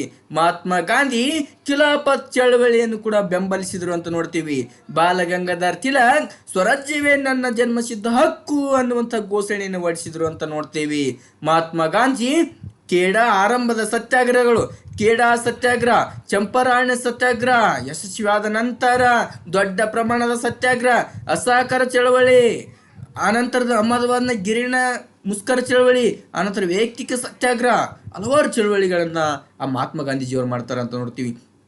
ನೆಕ್ಸ್ಟ್ ಸುಭಾಷ್ ಚಂದ್ರ ಬೋಸ್ ಭಾರತೀಯ ರಾಷ್ಟ್ರೀಯ ಸೇನೆ ಸ್ಥಾಪನೆ ಮಾಡ್ತಾರೆ. ಐಎನ್ಎ ಯಾರಪ್ಪ ಅಂದ್ರೆ ಸುಭಾಷ್ ಚಂದ್ರ ಬೋಸ್ ಅಂತ ನೋಡ್ತೀವಿ. ನೆಕ್ಸ್ಟ್ ಮೊಹಮ್ಮದ್ ಅಲಿ ಜಿನ್ನಾ ನೇರ ಕಾರ್ಯಾಚರಣೆ ದಿನವನ್ನು ಆಚರಣೆ ಮಾಡ್ತಾರೆ 1946ರಲ್ಲಿ ಅಂತ ನೋಡ್ತೀವಿ. ನೆಕ್ಸ್ಟ್ ಜವಾಹರ್ಲಾಲ್ ನೆಹರು ಭಾರತದ ಪ್ರಥಮ ಪ್ರಧಾನ ಮಂತ್ರಿ ಅಂತ ನೋಡ್ತೀವಿ. ಸ್ವತಂತ್ರ ಭಾರತದ ಮೊದಲ ಪ್ರಧಾನಮಂತ್ರಿ. ಲಾರ್ಡ್ ಮೌಂಟ್ ಬ್ಯಾಟನ್ ಸ್ವತಂತ್ರ ಭಾರತದ ಮೊದಲ ಗವರ್ನರ್ ಜನರಲ್ ಈ ಲಾರ್ಡ್ ಮೌಂಟ್ ಬ್ಯಾಟನ್ ಅಂತ ನೋಡ್ತೀವಿ. ಡಾಕ್ಟರ್ BR ಅಂಬೇಡ್ಕರ್ ಭಾರತ ಸಂವಿಧಾನ ಕರಡು ಸಮಿತಿಯ ಅಧ್ಯಕ್ಷರು ಅಂತ ನೋಡ್ತೀವಿ. ಅನಂತರದಲ್ಲಿ ಐಡೇಕರ್ ಮಂಜಪ್ಪ ಕರ್ನಾಟಕದ ಗಾಂಧಿ ಅಂತ ಕರ್ತಿದ್ದೀವಿ. ಎಸ್ ನಿಜಲಿಂಗಪ್ಪ ಏಕೀಕೃತ ಮೈಸೂರಿನ ಮೊದಲ ಮುಖ್ಯಮಂತ್ರಿ ನಿಜಲಿಂಗಪ್ಪ. ಗೌತಮ ಬುದ್ಧ ತಥಾಗತ ಅನ್ನುವಂಥ ಬಿರುದು ಆತಾಗಿತ್ತು. ತಥಾಗತ ಅಂದ್ರೆ ಸತ್ಯವನ್ನು ಹರಿತವನು ಎಂದರ್ಥ. ಅಲಾವುದ್ದೀನ್ ಖಿಲ್ಜಿ ಕುದುರೆಗಳಿಗೆ ದಾಗ್ ಹಾಕುವ ಪದ್ಧತಿಯನ್ನು ಜಾರಿಗೆ ತಂದಿದ್ದ. Bal Gangadhar Tilak home rule league ನಮ್ಮ ಮನೆ ಆಡಳಿತ ನಾವೇ ನಡೆಸ್ಕೊಳ್ತೀವಿ ಅನ್ನುವಂಥ ಅರ್ಥವನ್ನು ಕೊಡ್ತಕ್ಕಂಥ ಚಳವಳಿ ಓಮ್ ರೂಲ್ ಲೀಗ್ ಚಳವಳಿಯನ್ನು ಪ್ರಾರಂಭಿಸಿದವರು ಬಾಲಗಂಗಾಧರ್ ತಿಲಕ್. ಕುಲಪತಿ ಅಂದರೆ ವೇದಗಳ ಕಾಲದ ಕುಟುಂಬದ ಮುಖ್ಯಸ್ಥ ಕುಲಪತಿ ಆಗಿದ್ದ ನೋಡ್ತೀವಿ. ತಾನ್ಸೇನ್ ಅಂದರೆ ಪ್ರಸಿದ್ಧವಾದಂಥ ಸಂಗೀತಗಾರ. ತಾನ್ಸೇನ್ ಮೊಘಲರ ಕಾಲದಲ್ಲಿದ್ದ ಅಂತ ನೋಡ್ತೀವಿ. ಗುರುನಾನಕ್ ಸಿಖ್ ಧರ್ಮದ ಸ್ಥಾಪಕರು ಈ ಗುರುನಾನಕರು ಅಂತ ನೋಡ್ತೀವಿ. ಮಧ್ವಾಚಾರ್ಯರ ಮೊದಲ ಹೆಸರು ಆನಂದ ತೀರ್ಥ ಮತ್ತು ಪೂರ್ಣ ಪ್ರಜ್ಞಾ ಅನ್ನುವಂಥ ಹೆಸರು. ಶಾಜಾನ್ ಈತ ಮಯೂರ್ ಸಿಂಹಾಸನವನ್ನು ನಿರ್ಮಾಣ ಮಾಡಿದ್ದ ಅಂತ ನೋಡ್ತೀವಿ. ನಿಕೋಲೋ ಕಂಟಿ ಇಟಲಿಯ ಪ್ರವಾಸಿಗನಾಗಿದ್ದ ನೋಡ್ತೀವಿ. ವಿಜಯನಗರ ಕಾಲದಲ್ಲಿ ಭೇಟಿಯನ್ನು ನೀಡಿದ್ದ ಅಂತ ನೋಡ್ತೀವಿ. ಒನಕೆ ಓಬವ್ವ ಚಿತ್ರದುರ್ಗದ ವೀರ ವನತೆ 5ರಲ್ಲಿಯ ಸೈನ್ಯಕ್ಕೆ ನೀರು ಕುಡಿಸಿದಂಥ ವ್ಯಕ್ತಿ ಒನಕೆ ಓಬವ್ವ. ಬುದ್ಧ ಅಷ್ಟಾಂಗ ಮಾರ್ಗ ಅನ್ನುವಂಥ ಸಿದ್ಧ ತತ್ವವನ್ನು ಬೋಧಿಸಿದ್ದ ಅಂತ ನೋಡ್ತೀವಿ. ಸರಳವಾಗಿರ್ತಕ್ಕಂಥ ಧರ್ಮವನ್ನು ಬೋಧಿಸಿದ್ದ ಬುದ್ಧ. ಅದರಲ್ಲಿ ಒಂದು ಮಾರ್ಗ ಅಷ್ಟಾಂಗ ಮಾರ್ಗ. ಮೂಲ ತತ್ವಗಳು 6 ತತ್ವಗಳಲ್ಲಿ ಅಷ್ಟಾಂಗ ಮಾರ್ಗ ಅಂತ ನೋಡ್ತೀವಿ. ಸುಲೇಮಾನ್ ಈತ ಅರಬ್ ಪ್ರವಾಸಿಗನಾಗಿದ್ದ. ಈತ ಅಮೋಘರ್ಷನ ಆಸ್ಥಾನದಲ್ಲಿ ಭೇಟಿಯನ್ನು ಕೊಟ್ಟಿದ್ದ ಅಂತ ನೋಡ್ತೀವಿ. ಗಾರ್ಗಿ ಈಕಿ ವೇದಗಳ ಕಾಲದಲ್ಲ ಮಹಿಳೆ ವಿದ್ವಾಂಸ ಆಗಿದ್ಲ ಅಂತ ನೋಡ್ತೀವಿ. ನೆಕ್ಸ್ಟ್ ಮೊಹಮ್ಮದ್ ಗವಾನ್ ಬಿದರ್ನಲ್ಲಿ ಮದರಸವನ್ನು ಕಟ್ಟಿದ್ರು 1472 ಅಂತ ನೋಡ್ತೀವಿ. ಎಷ್ಟು ಗುಂಪು ರಾಜ್ಯ ಮತ್ತು ಲಾಂಛನ ಮೌರ್ಯರ ಲಾಂಛನ ಯಾವುದಪ್ಪ ಅಂತಂದರೆ ಧರ್ಮಚಕ್ರ ಮೌರ್ಯರ ಲಾಂಛನವಾಗಿತ್ತಂತ ನೋಡ್ತೀವಿ. ರಾಷ್ಟ್ರಕೂಟರ ಲಾಂಛನ ಯಾವುದಂದ್ರೆ ಗರುಡ. ನಂತರ ಚಾಲುಕ್ಯರ ಅಥವಾ ಕಲ್ಯಾಣ ಚಾಲುಕ್ಯರ ಲಾಂಛನ ವರಹ. ಹೊಯ್ಸಳರ ಲಾಂಛನ ಹುಲಿಯನ್ನು ಕೊಲ್ಲುತ್ತಿರುವ ಸಳನ ಚಿತ್ರ. ಹಾಗಾದ್ರೆ ವಿಜಯನಗರ ಸಾಮ್ರಾಜ್ಯದ ಲಾಂಛನ ಯಾವುದಪ್ಪ ಅಂದ್ರೆ ವರಹ. ಮೈಸೂರಿನ ಒಡೆಯರ ಲಾಂಛನ ಯಾವುದಪ್ಪ ಅಂದ್ರೆ ಗಂಡ ಬೇರುಂಡ. ಜೈನ ಧರ್ಮದ ಚಿಹ್ನೆ ಯಾವುದಂದ್ರೆ ಸ್ವಸ್ತಿಕ್. ಬೌದ್ಧ ಧರ್ಮದ ಚಿಹ್ನೆ ಯಾವುದಂದ್ರೆ ಧರ್ಮಚಕ್ರ ಅನ್ನುವಂಥ ಬೌದ್ಧ ಧರ್ಮದ ಚಿಹ್ನೆ. ಇಷ್ಟು ಮಾಹಿತಿಗಳು ಮಕ್ಕಳೇ ಹೊಂದಿಸಿ ಬರೆಯಿರಿ. ಇದರಲ್ಲಿ 5ಕ್ಕೆ 5 100ಕ್ಕೆ 100%, 5ಕ್ಕೆ 5 ನಾಳೆ 7ನೇ ತರಗತಿ 7ನೇ ದಿನಾಂಕದಂದು ಬರತಕ್ಕಂಥ ಇತಿಹಾಸ ಒಂದು ವಿಷಯದ ವಾರ್ಷಿಕ ಪರೀಕ್ಷೆ ಇದೆ, ದ್ವಿತೀಯ ಪಿಯುಸಿ. ಆ ಪರೀಕ್ಷೆಗೆ 5 ಅಂಕ ಶತಸಿದ್ಧವಾಗಿ ಬಂದೇ ಬರುತ್ತದೆ ಅಂತ ಹೇಳ್ತಾ ಇಲ್ಲಿಗೆ ಈ ಹೊಂದಿಸಿ ಬರೆಯಿರಿ ಸೆಕ್ಷನ್ ಮುಗಿಸ್ತಾ ನಾನು ಮುಂದಿನ ಸೆಕ್ಷನ್ ಹೋಗ್ತೀನಿ. ಆ ಸೆಕ್ಷನ್ನೇ ಕಾಲಾನುಕ್ರಮ ಅನ್ನುವಂಥ ವಿಭಾಗಕ್ಕೆ. ಈಗ ಕಾಲಾನುಕ್ರಮಕ್ಕೆ ಬರೋಣ ಅಂತ ನಮ್ಮ ಇತಿಹಾಸ ಅಂದರೆ ಕಾಲಾನುಕ್ರಮ ಅಂದರೆ ಇತಿಹಾಸ, ಇಸ್ವಿ ಅಂದರೆ ಇತಿಹಾಸ ಅಂದರೆ ಇಸ್ವಿ. ಸೊ ಪ್ರತಿ ವರ್ಷ ಕಾಲಾನುಕ್ರಮ 5 ಪ್ರಶ್ನೆಗಳು ಇರ್ತಿದ್ವು. ಆದರೆ ಈ ವರ್ಷ ಪ್ರಶ್ನೆ ಪತ್ರಿಕೆ ಬದಲಾವಣೆ ಆದ್ದರಿಂದ 4 ಪ್ರಶ್ನೆಗಳು ಕಾಲಾನುಕ್ರಮದಲ್ಲಿ ಬರ್ತವೆ. ಹಾಗಾದರೆ ಕಾಲಾನುಕ್ರಮ ಎಂದರೇನು ಅನ್ನುವಂಥ ಅಂಶವನ್ನು ನಾವು ತಿಳ್ಕೋಬೇಕು. ಕಾಲಾನುಕ್ರಮ ಅಂದರೆ ಇಷ್ಟೇ ಮಕ್ಕಳೇ, ಕೊಟ್ಟ ಘಟನೆಗಳನ್ನು ಕಾಲಕ್ಕೆ ಅನುಗುಣವಾಗಿ ಏರಿಕೆ ಕ್ರಮದಲ್ಲಿ ಬರೆಯುವುದನ್ನು ನಾವು ಕಾಲಾನುಕ್ರಮ ಅಂತ ಕರಿತೀವಿ. ಸೊ ಉದಾಹರಣೆಗೆ ನಾನು ಇಷ್ಟು ಅಂಶಗಳನ್ನು ಕೊಡ್ತೀನಿ. ಒಂದಿಷ್ಟು ಘಟನೆ ಕೊಟ್ಟಿರ್ತಾರೆ, ನಾನು ಇಲ್ಲಿ ನಂಬರ್ಸ್ ಕೊಡ್ತಿದ್ದೀನಿ. ಇಲ್ಲಿ ನಂಬರ್ಸ್ ಇದಾವೆ, ಅನಂತರ ನೋಡಿರ್ಬೋದು. ಸೊ ನಾನು ನಿಮಗೆ 20, 40, 10, 30 ಅಲ್ಲಿ ಇಶ್ಯೂ ಕೊಡಲ್ಲ, ನಾನು ಹೇಳ್ತೀನಿ ಯಾವ ಘಟನೆ ಹೆಂಗೆ ಹೊಂದಿಸ್ಬೇಕಂತ. ನೋಡಿ, ಕೊಟ್ಟ ಘಟನೆಗಳನ್ನು ಕಾಲಾನುಕ್ರಮದಲ್ಲಿ ಏರಿಕೆ ಕ್ರಮದಲ್ಲಿ ಬರಬೇಕು. ಸೊ ಇಲ್ಲಿ ಮೊದಲಿಗೆ ಯಾವುದು ಬರ್ತಾರೆ ಅಂದರೆ ಫಸ್ಟ್ ಬರೋದು 10 ಬರುತ್ತೆ. 10ನ್ನು ಮೊದಲು ಬರ್ತೀವಿ. ಆನಂತರ 10 ಆದ ನಂತರ ಬರ್ತಕ್ಕಂಥದ್ದು ಯಾವುದಂದ್ರೆ ಇಷ್ಟು 3 ಘಟನೆಯಲ್ಲಿ ನೋಡಿದರೆ 20 ಬರುತ್ತೆ, ಇದು 2ಕ್ಕೆ ಬರ್ತೀವಿ. ನೆಕ್ಸ್ಟ್ ಬರೋದು 30 ಬರುತ್ತೆ, 3ಕ್ಕೆ ಬರ್ತೀವಿ. ನೆಕ್ಸ್ಟ್ 4 1 ಉಳಿದದ್ದು 40 ಬರ್ತೀವಿ. ಸೊ ಹೀಗೆ ಕೊಟ್ಟ ಘಟನೆಗಳನ್ನು ಕಾಲಕ್ಕೆ ಅನುಗುಣವಾಗಿ ಏರಿಕೆ ಕ್ರಮದಲ್ಲಿ, ಅಂದರೆ ಒಂದಿಷ್ಟು ಘಟನೆ ಕೊಟ್ಟಿರ್ತಾರೆ, ಆ ಘಟನೆಗಳನ್ನು ಏರಿಕೆ ಕ್ರಮದಲ್ಲಿ ಬರುವುದನ್ನು ನಾವು ಕಾಲಾನುಕ್ರಮ ಅಂತ ಕರಿತೀವಿ. ಸೊ ಮೊದಲಿಗೆ ಉತ್ತರಿಸಬೇಕಾದ್ರೆ ಕೆಲವೊಂದು ಅಂಶಗಳನ್ನ ತಿಳಿದಿರಬೇಕು. ಸಾಮಾನ್ಯ ಶಕ ಪೂರ್ವ ಅಂದರೆ ಏನು ಅನ್ನುವಂಥ ಪರಿಕಲ್ಪನೆ, ಸಾಮಾನ್ಯ ಶಕ ಎಂದರೆ ಏನು ಅನ್ನುವಂಥದ್ದು, ಸಾಮಾನ್ಯ ಶಕ ಪೂರ್ವ ಅಂದರೆ ಏನು, ಸಾಮಾನ್ಯ ಶಕ ಎಂದರೆ ಅನ್ನುವಂಥ ಪರಿಕಲ್ಪನೆ ನಮಗೆ ಗೊತ್ತಿರಬೇಕು.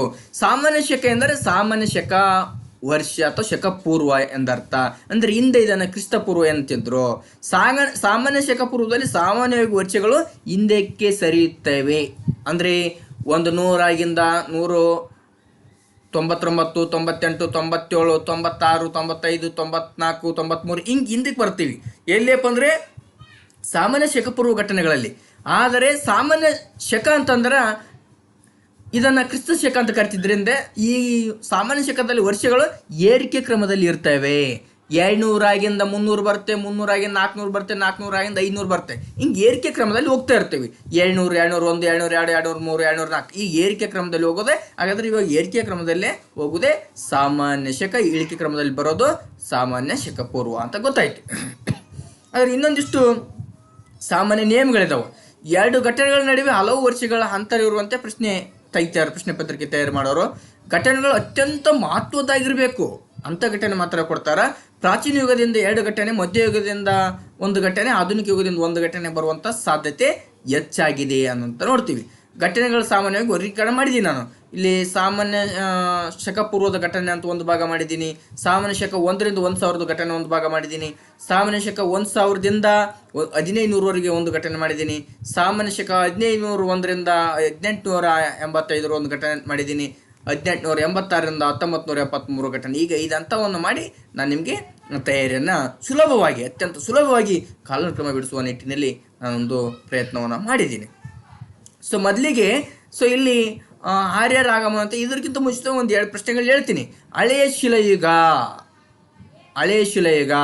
ನಂತರದ ಹಳೆಯ ಶಿಲಾಯುಗ, ಮಧ್ಯ ಶಿಲಾಯುಗ, ನೂತನ ಶಿಲಾಯುಗ ಅಂತ ಕೇಳಿದರೆ ಅದನ್ನು ನಂಬರ್ 1 ಕೊಡ್ಬೇಕು ನಾವು.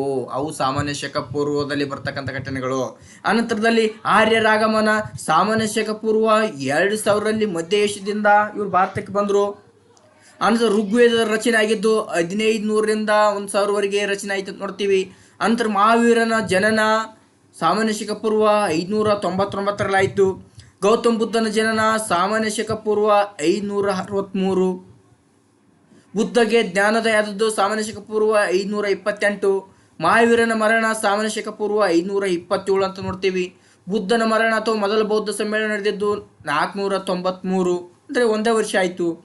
ಮೌರ್ಯ ಸಾಮ್ರಾಜ್ಯ ಸ್ಥಾಪನೆ ಸಾಮಾನ್ಯ ಶಕ ಪೂರ್ವ 324. ಮೊದಲ ಜೈನ ಸಮ್ಮೇಳನ ಸಾಮಾನ್ಯ ಶಕ ಪೂರ್ವ 300. ಅಶೋಕನ ಕಿರೀಟ ಧಾರಣೆ ಆಗಿದ್ದು ಸಾಮಾನ್ಯ ಶಕ ಪೂರ್ವ 769.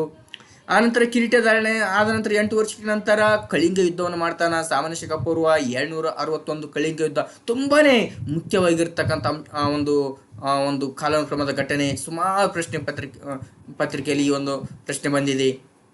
3ನೇ ಬೌದ್ಧ ಸಮ್ಮೇಳನ ಈ ಅಶೋಕ ನಡೆಸ್ತಾರ ಸಾಮಾನ್ಯ ಶಕ ಪೂರ್ವ 700ರಲ್ಲಿ.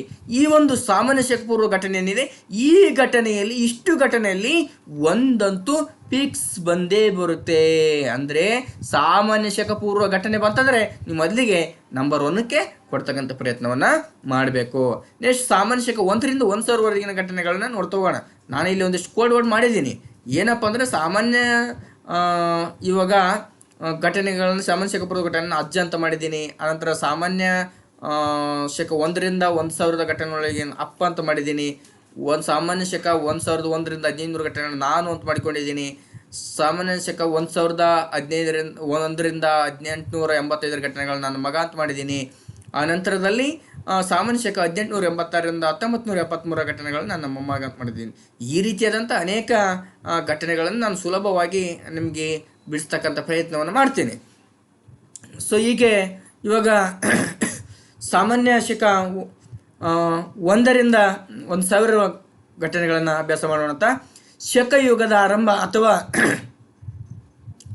ಶಾಲಿವಾಹನ ಶಕೆ ಯಾವಾಗಪ್ಪ ಅಂದರೆ ಸಾಮಾನ್ಯ ಶಕ 78ರಲ್ಲಿ ಕನಿಷ್ಕನಿಂದ ಆರಂಭವಾಯಿತು ಅಂತ ನೋಡ್ತೀವಿ. ನೆಕ್ಸ್ಟ್ ಕನಿಷ್ಕನ ಸಿಂಹಾಸರೋಹಣ 78ರಲ್ಲಿ ಆಯ್ತು ಅಂತ ನೋಡ್ತೀವಿ.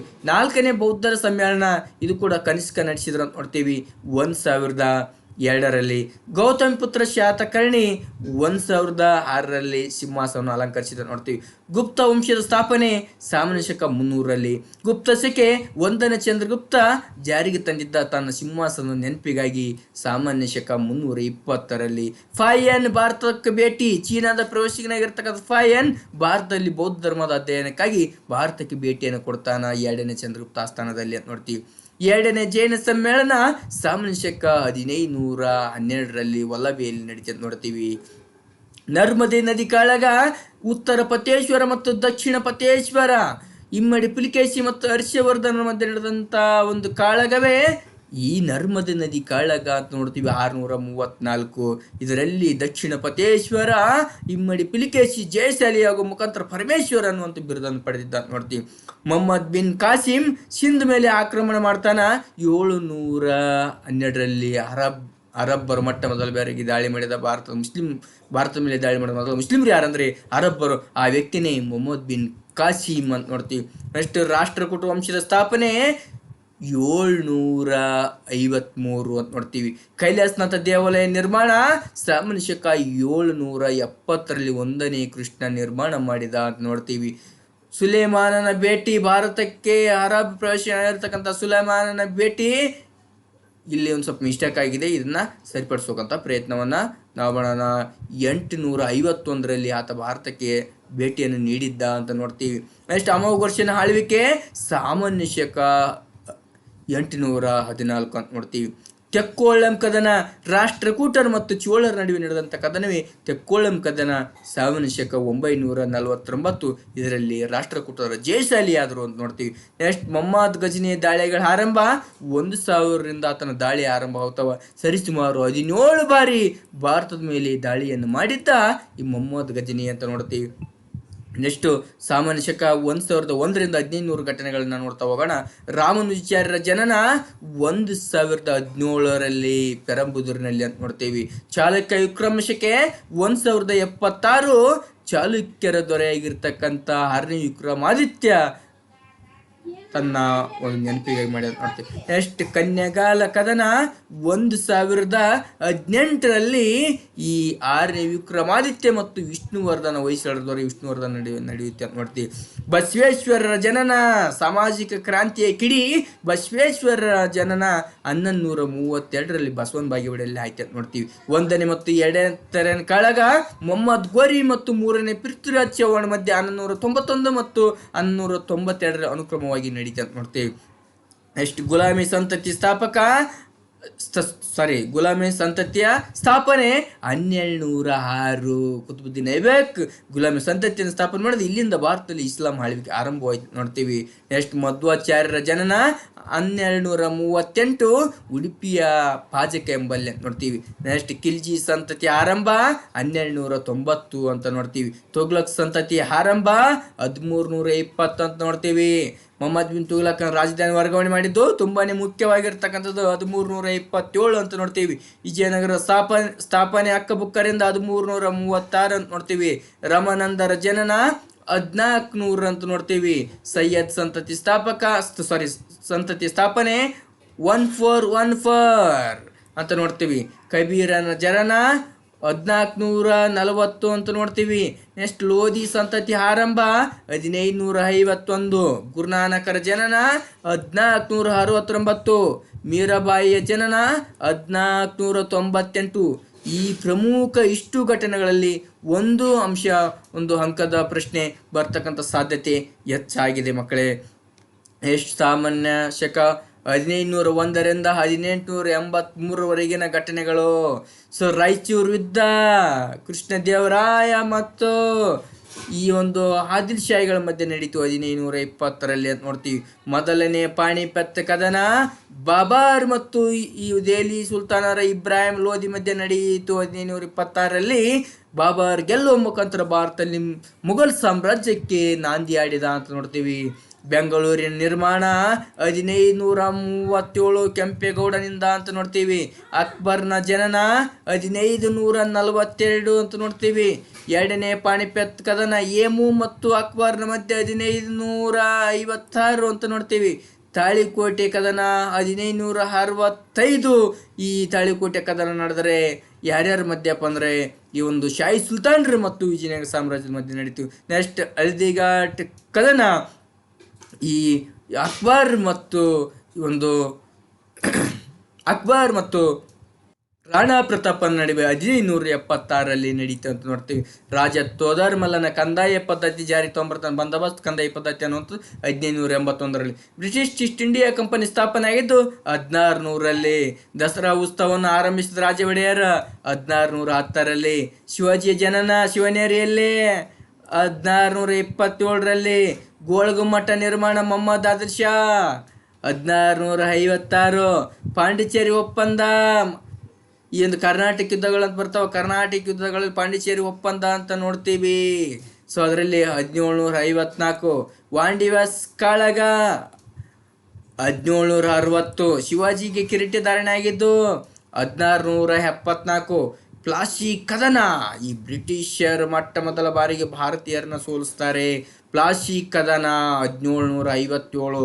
ಬಕ್ಸರ್ ಕದನ 1764. ಬಕ್ಸರ್ ಕದನ ಅಂತ ನೋಡ್ತೀವಿ. ಸೊ ಆ ನಂತರದಲ್ಲಿ ಜಮೀನ್ದಾರ್ ಪದ್ಧತಿ, ಶಾಶ್ವತ ಕಂದಾಯ ಪದ್ಧತಿ ಅಂತ ಕರಿತೀವಿ. 1793ರಲ್ಲಿ ಜಾರಿಗೆ ತಂದವನು ಕಾರ್ನ್ವಾಲಿಸ್ ಅಂತ ನೋಡ್ತೀವಿ. ಸಹಾಯಕ ಸೈನ್ಯ ಪದ್ಧತಿ 1798 ಜಾರಿಗೆ ತಂದವನು ಲಾರ್ಡ್ ವೆಲ್ಲೆಸ್ಲಿ. 4ನೇ ಆಂಗ್ಲೋ ಮೈಸೂರು ಯುದ್ಧ ಕೊನೆಗೊಂಡಿದ್ದು 1799. 3ನೇ ಆಂಗ್ಲೋ ಮರಾಠ ಯುದ್ಧ ಸಾಮಾನ್ಯ ಶಕ 1818. ಬ್ರಹ್ಮ ಸಮಾಜ ಸ್ಥಾಪನೆ ಆಗಿದ್ದು 1828 ಅಂತ ನೋಡ್ತೀವಿ. ಸತಿ ಪದ್ಧತಿ ನಿಷೇಧ ಕಾಯ್ದೆ ಜಾರಿಗೆ ತಂದಿದ್ದು ಲಾರ್ಡ್ ಮೌಂಟ್ ಬ್ಯಾಟನ್ ಜಾರಿಗೆ ತರ್ತಾನೆ ರಾಜಾರಾಮ್ ಮೋಹನ್ ರಾಯರ ಒಂದು ಫಲದಿಂದ 1829. ಮೆಕ್ಕಲೆ ವರದಿ 1835. ಭಾರತದಲ್ಲಿ ಇಂಗ್ಲಿಷ್ ಶಿಕ್ಷಣಕ್ಕೆ ಅಡಿಪಾಯ ಹಾಕಿರ್ತಕ್ಕಂಥ ವರದಿ.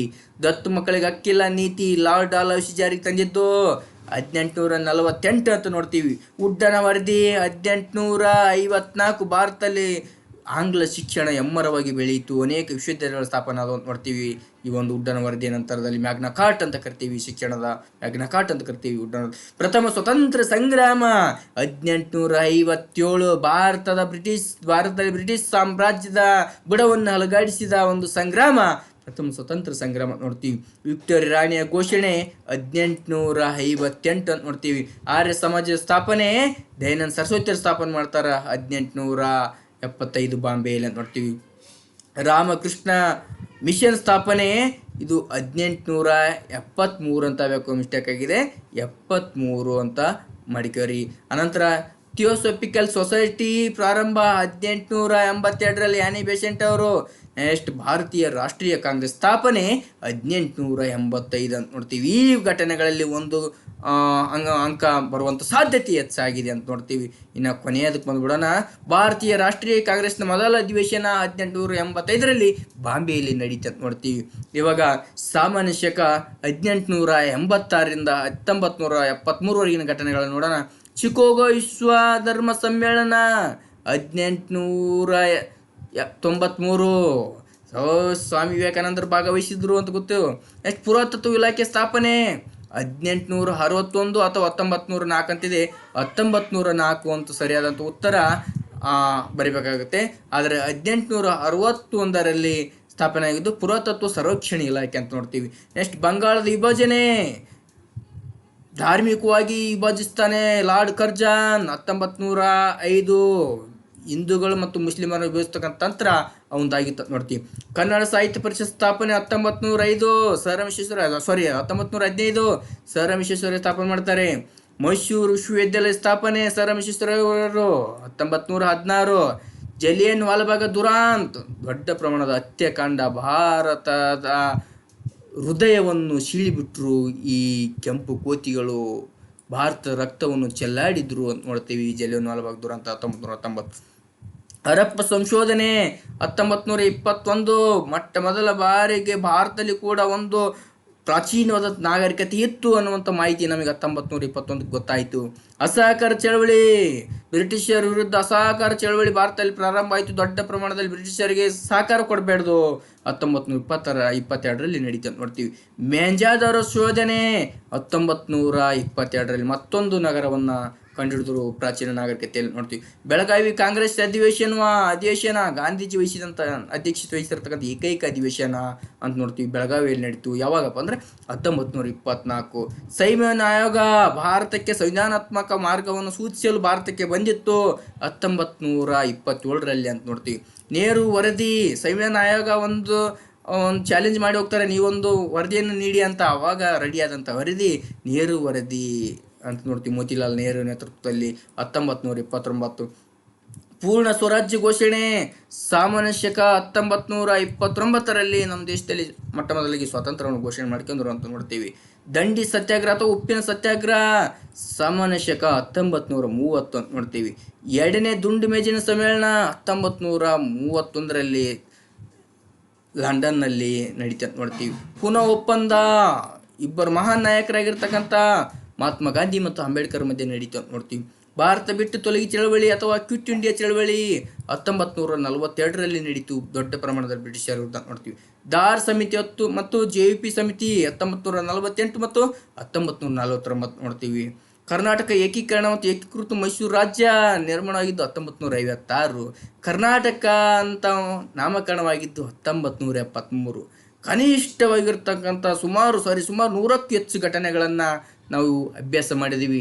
ಹೀಗೆ ಸರಳ ರೀತಿಯಿಂದ ನಿಮಗೆ ಕಾಲಾನುಕ್ರಮದ ಘಟನೆಗಳನ್ನು ತಿಳಿಸ್ತಕ್ಕಂಥ ಪ್ರಯತ್ನವನ್ನು ಮಾಡಿದ್ದೀನಿ. ಹಾಗಾಗಿ ಎಲ್ಲ ಮಕ್ಕಳು ಇದರ ಸದುಪಯೋಗವನ್ನು ಪಡ್ಕೊಂಡು 9ಕ್ಕೆ ಹೊಂದಿಸಿ ಬರೀ 5 ಅಂಕ ಮತ್ತು ಕಾಲಾನುಕ್ರಮ 4 ಅಂಕ, ಒಟ್ಟು 9 ಅಂಕಗಳನ್ನ ಕೊಡುವ ಮುಖಾಂತರ ಇತಿಹಾಸದಲ್ಲಿ ಉತ್ತಮ ಅಂಕವನ್ನು ಗಳಿಸ್ತೀರಿ ಅಂತ ಹೇಳ್ತಾ ತರಗತಿಯನ್ನು ಮುಗಿಸೋದಕ್ಕೆ ಮುಂಚಿತವಾಗಿ ಎಲ್ಲರೂ ಶೇರ್ ಮಾಡ್ತಿರಲ್ಲ, ತರಗತಿಯನ್ನು ಶೇರ್ ಮಾಡಿ, ಕಾಮೆಂಟ್ ಮಾಡಿ, ಲೈಕ್ ಮಾಡಿ, ಗದ್ದೆಪ್ಪ ಇಷ್ಟು ಸರ್ ಎಂಬ ಯೂಟ್ಯೂಬ್ ಚಾನಲ್ನ ಸಬ್ಸ್ಕ್ರೈಬ್ ಆಗಿ ಅಂತ ಹೇಳ್ತಾ, ಇನ್ನೂ ನಾನು ಉತ್ತಮವಾದಂಥ ತರಗತಿಯನ್ನು ನೀಡಲು ನಿಮ್ಮ ಸಹಕಾರ ಅತ್ಯವಶ್ಯಕತೆ ಅಂತ ನಾನು ಭಾವಿಸ್ತಾ ತರಗತಿಯನ್ನು ಮುಗಿಸ್ತೀನಿ. ನಮಸ್ಕಾರ.